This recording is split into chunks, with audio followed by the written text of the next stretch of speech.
বর্তমান বিশ্বের মানচিত্রের দিকে তাকালে আপনি এমন এক শক্তির দেখা পাবেন যাদের দাপ্তরিক কোনো দেশ নেই, অথচ লেবানন থেকে ইয়েমেন, সিরিয়া থেকে ইরাক, পুরো মধ্যপ্রাচ্য তাদের হাতের ইশারায় কাঁপে। তারা হলো ইরানের আইআরজিসি বা পাঁচ দারান।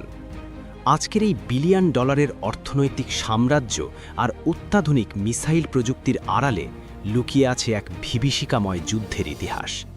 এই যুদ্ধই একদল দাড়িওয়ালা সাধারণ বিপ্লবীকে বানিয়েছিল রাষ্ট্রের ভেতরেই আর এক রাষ্ট্র। ১৯৭৯ ইসলামী বিপ্লব। ১৯৭৯ সাল ইরানের কয়েক হাজার বছরের রাজতন্ত্র ধুলোয় মিশিয়ে দিলেন আয়াতুল্লাহ খোমেনি। কিন্তু ক্ষমতায় বসেই তিনি এক চরম সংকটে পড়লেন। দেশের নিয়মিত সেনাবাহিনী বা আরতেশ ছিল সাবেক শাহের অনুগত এবং মার্কিন প্রশিক্ষিত। খোমেনি জানতেন যে কোনো মুহূর্তে এই সেনাবাহিনী কু করে তাকে সরিয়ে দিতে পারে। এই ভয় আর অবিশ্বাস থেকেই জন্ম নিল পাঁচ দারান। শুরুতে এরা ছিল মূলত একদল সাধারণ ধার্মিক যুবক, যাদের সামরিক কোনো প্রশিক্ষণ ছিল না। তাদের কাজ ছিল কেবল বিপ্লব বিরোধীদের দমন করা। কিন্তু ইতিহাস তাদের জন্য অন্য একটি রণক্ষেত্র প্রস্তুত করে রেখেছিল। যুদ্ধের নেপথ্য। একদিকে ইরানে বিপ্লবের অস্থিরতা, অন্যদিকে প্রতিবেশী দেশ ইরাকে তখন ক্ষমতায় সাদ্দাম হোসেন। সাদ্দাম ছিলেন প্রচণ্ড উচ্চাকাঙ্ক্ষী। তিনি চেয়েছিলেন প্যান আরব বিশ্বের অবিসংবাদিত নেতা হতে। কিন্তু তার চোখের সামনে ইরানের শিয়া বিপ্লব ছিল এক বিশাল হুমকি। সাদ্দাম ভয় পাচ্ছিলেন ইরানের এই বিপ্লবের ঢেউ তার নিজের দেশেও আছড়ে পড়বে। ঠিক এই দুর্বল মুহূর্তে তিনি ইরানকে গুড়িয়ে দেওয়ার ছক কষলেন। সাত আল আরব বিরোধ, সীমানার লড়াই। যুদ্ধের মূল অজুহাত ছিল সাত আল আরব নামক একটি জলপথ। এটি দুই দেশের জন্যই তেলের বাণিজ্যের প্রধান রুট। ১৯৭৫-এর আলজিয়ার্স চুক্তিতে এই সীমানা নির্ধারিত থাকলেও সাদ্দাম তা মানতে রাজি ছিলেন না। ১৯৮০ সালের ১৭ই সেপ্টেম্বর টেলিভিশনের ক্যামেরার সামনে সাদ্দাম হোসেন সেই চুক্তির কাগজ ছিঁড়ে টুকরো টুকরো করে দিলেন।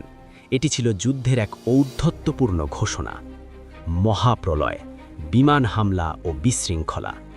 ২২ সেপ্টেম্বর ১৯৮০ সাদ্দাম হোসেন ইসরায়েলি স্টাইলে ইরানের ১০টি বিমান ঘাঁটিতে আকস্মিক হামলা চালালেন। পরিকল্পনা ছিল কয়েক ঘন্টার মধ্যেই ইরানের বিমান বাহিনীকে পঙ্গু করে দিয়ে ট্যাঙ্ক নিয়ে তেহরান দখল করা। আকাশ জুড়ে তখন কালো ধোঁয়া আর নিচে মানুষের হাহাকার। ইরান তখন নেতৃত্বহীন, বিশৃঙ্খল। বিশ্ব ভেবেছিল ইরান বুঝি কয়েকদিনেই তাসের ঘরের মতো ভেঙে পড়বে। পাল্টা আঘাত, আকাশপথে ইরানের বীরত্ব। কিন্তু সাদ্দাম একটি মারাত্মক ভুল করেছিলেন। তিনি ভেবেছিলেন বিপ্লবের পর ইরানের মার্কিন বিমানগুলো অকেজো হয়ে গেছে। কিন্তু হামলার মাত্র কয়েক ঘন্টার মধ্যেই ইরান ফিনিক্স পাখির মতো ঘুরে দাঁড়ায়। ১৪০টি ইরানি যুদ্ধবিমান ইরাকের বাগদাদ ও বসরা শহরের তেল শোধনাগারগুলোকে জ্বালিয়ে দেয়। আকাশপথে ইরানি পাইলটদের এই অবিশ্বাস্য দক্ষতা ইরাকি বাহিনীকে স্তব্ধ করে দেয়। আইআরজিসির উত্থান, সাধারণ থেকে অসাধারণ। ঠিক এই সংকটের মুহূর্তে পাদপ্রদীপে চলে আসে আইআরজিসি। যখন নিয়মিত সেনাবাহিনীর নেতৃত্বের অভাবে দ্বিধাদ্বন্দ্বে ভুগছিল, তখন আইআরজিসি কমান্ডাররা বুক চিতিয়ে দাঁড়ালেন। তারা কোনো পেশাদার যোদ্ধা ছিলেন না, কিন্তু তাদের শিরায় ছিল ধর্মীয় আবেগ আর বিপ্লব রক্ষার উন্মাদনা। এই রক্তস্নাত ময়দানেই আইআরজিসি ধীরে ধীরে নিয়মিত সেনাবাহিনীর সমান্তরাল এক দুর্ধর্ষ সামরিক কাঠামোতে রূপান্তর হতে শুরু করে। ধর্মতন্ত্রের জয় জয়কার, ইরানের পূর্ণ দখল। যুদ্ধ চলাকালীন খোমেনি এই সংঘাতকে ইসলাম বনাম কুফরের লড়াই হিসেবে ঘোষণা করলেন। যুদ্ধের ডামাডোলে তিনি দেশের ভেতরের সমস্ত উদারপন্থী ও বামপন্থী বিরোধীদের নিশ্চিহ্ন করে দিলেন। দেশ জুড়ে জারি হল কঠোর ইসলামী আইন। একসময়ের আধুনিক ইরান পুরোপুরি এক ধর্মতান্ত্রিক রাষ্ট্রে পরিণত হল। মানুষের ব্যক্তিগত স্বাধীনতার চেয়ে বিপ্লব রক্ষাই হয়ে দাঁড়াল রাষ্ট্রের একমাত্র মন্ত্র। হিউম্যান ওয়েভ ট্যাকটিক্স, রক্তের বিনিময়ে ভূমি। আইআরজিসির কাছে তখন পর্যাপ্ত ট্যাঙ্ক ছিল না, ছিল কেবল মানুষ। তারা শুরু করল এক ভয়ঙ্কর কৌশল, হিউম্যান ওয়েভ বা মানব ঢেউ। হাজার হাজার কিশোর আর তরুণকে লাইনে দাঁড় করিয়ে মাইনফিল্ডের ওপর দিয়ে দৌড়াতে পাঠানো হতো।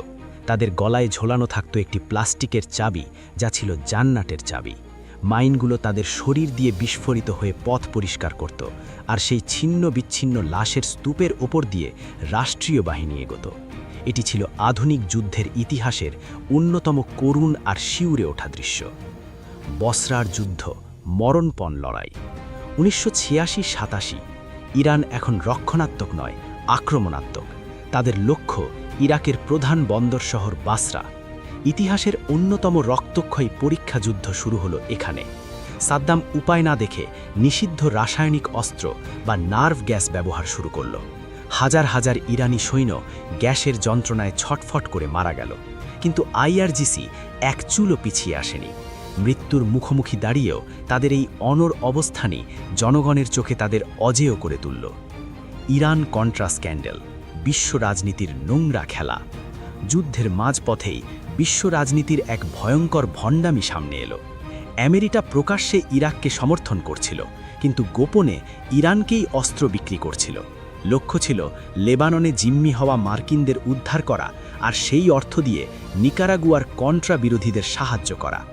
এই স্ক্যান্ডেল ফাঁস হওয়ার পর পুরো বিশ্ব স্তম্ভিত হয়ে যায়। আন্তর্জাতিক রাজনীতিতে যে কোনো স্থায়ী বন্ধু বা শত্রু নেই, কেবল স্বার্থই সব, এটি ছিল তার সবচেয়ে বড় প্রমাণ। ট্যাঙ্কার যুদ্ধ, সাগরের উত্তাপ। যুদ্ধ যখন স্থবির হয়ে গেল, তখন শুরু হলো ট্যাঙ্কার যুদ্ধ। দুই দেশই একে অপরের অর্থনৈতিক মেরুদণ্ড ভাঙতে পারস্য উপসাগরে তেলের জাহাজে হামলা শুরু করল। এতে সরাসরি জড়িয়ে পড়ল আমেরিকা। 1988 সালে ভুলবশত একটি আমেরিকান যুদ্ধজাহাজ ইরানের 290 জন যাত্রীসহ একটি বেসামরিক বিমান ভূপাতিত করে।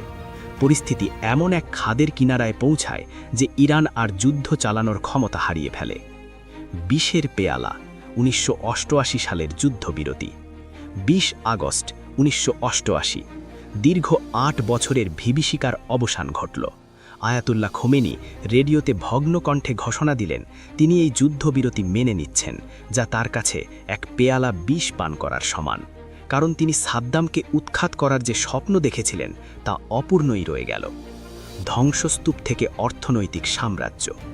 যুদ্ধ শেষ হবার পর ধ্বংসস্তূপে পরিণত হওয়া ইরানকে নতুন করে গড়ার দায়িত্ব পায় এই আইআরজিসি। খাতাম আল আম্বিয়া নামক তাদের নিজস্ব ইঞ্জিনিয়ারিং উইং দিয়ে তারা রাস্তাঘাট, ব্রিজ, ড্যাম থেকে শুরু করে তেল শোধনাগার সব কিছুর নিয়ন্ত্রণ নিজেদের হাতে তুলে নেয়।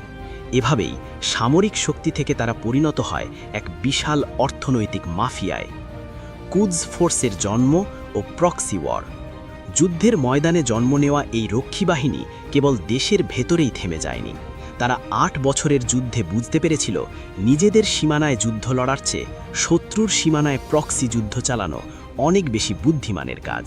আর এখান থেকেই জন্ম নেয় আইআরজিসির এলিট শাখা কুদস ফোর্স, যার রূপকার ছিলেন জেনারেল কাসেম সোলেমানি। উপসংহার: জয় কার হলো? এই 8 বছরের যুদ্ধে প্রায় 10 লাখ মানুষ প্রাণ হারালো, অথচ যুদ্ধের শেষে দেখা গেল 1 ইঞ্চি জমিও কারও বাড়ল না। মানচিত্রের রেখা ঠিক আগের জায়গাতেই রয়ে গেল। কিন্তু এই ভয়াবহ ধ্বংসযজ্ঞের সবচেয়ে বড় জয়ী হল আইআরজিসি। যুদ্ধ শুরুর সময় তারা ছিল কেবল একদল অনভিজ্ঞ রক্ষী বাহিনী, আর যুদ্ধের শেষে তারা হয়ে উঠল ইরানের অর্থনীতি, রাজনীতি এবং পররাষ্ট্রনীতির এক অপ্রতিরোধ্য নিয়ন্ত্রক। আজকের মধ্যপ্রাচ্যের শিরায় শিরায় যে আইআরজিসির ভয়ঙ্কর প্রভাব আপনি দেখেন, তার বীজ বোনা হয়েছিল সেই 1980-র দশকের রক্ত, বারুদ আর লাশের স্তূপের ওপর।